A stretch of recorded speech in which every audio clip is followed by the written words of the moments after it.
Hello and welcome back to my channel, Airtime Maniac, and today I will be reviewing an all-new coaster at Dollywood for the 2023 season, Big Bear Mountain. This is a family thrill launch coaster built by Vekoma.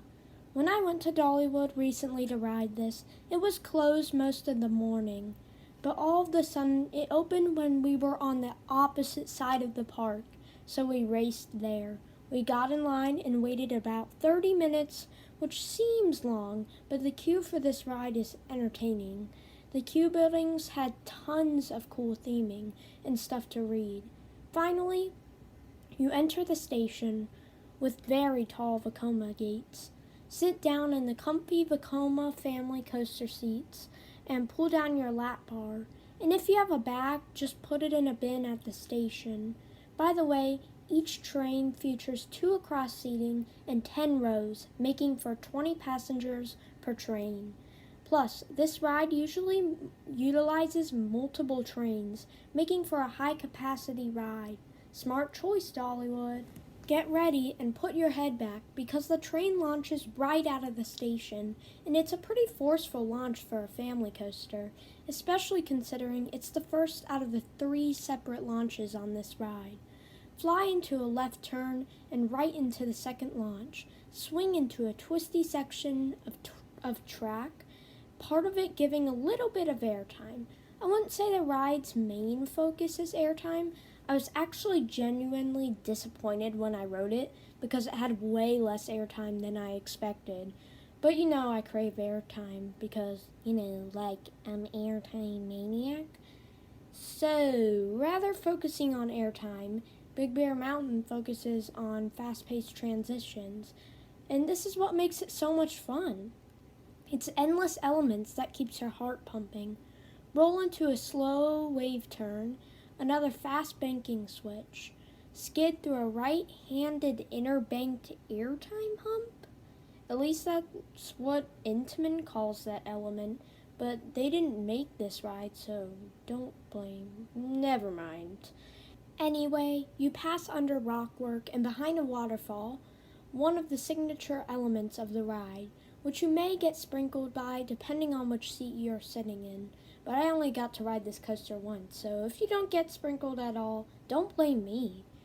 Twist through some bunny hills until you hit the third and final and most powerful launch, hitting a max speed of 48 miles per hour. Then you roll into an elevated section of track over the pathway, reaching a top height of 66 feet. Speed into a turn, a wave turn, which is a very whippy element. Fly through a sudden banking change, an airtime hill, a turn, a couple more bunny hills, and a helix. And finally, to top the ride off as a surprise, you suddenly drop into a ditch, and a bear's roar sound effect is played while you pop into the brakes, completing your 100-second, 3,990-foot-long journey on the track of Big Bear Mountain. And for a family coaster, that length is nuts. And of course, it's the longest coaster at Dollywood, and probably the longest family coaster ever built. Seriously, it wraps around the entire Wildwood Grove. Otherwise, to be able to ride this coaster, you must be 39 inches tall.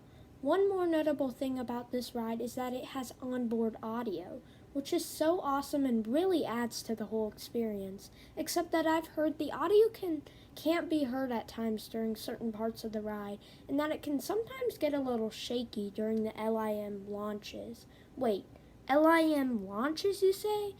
But those are used on older coasters, like Flight of Fear at Kings Island. Well, maybe Big Bear Mountain should be described as the revival of the LIM launch. Yes. We all thought the ride was going to have linear synchronous motors. And I know that LIM launches aren't as reliable, and I even saw a rollback on the ride while it was testing that morning. But this could mean great for coaster engineering, and I'm excited to see what LIM projects Vekoma has planned for the future, and even other manufacturers. Just think about that. That's going to do it for this video. I hope y'all enjoyed my first all-new attraction review. Please make sure to like this video and leave a comment below if you've been on Big Bear Mountain yet. Also, the link to the POV with the onboard audio is in the description. Also, if you're new to the channel, please consider subscribing because it would also help the channel out. Bye, and as always, ride the airtime.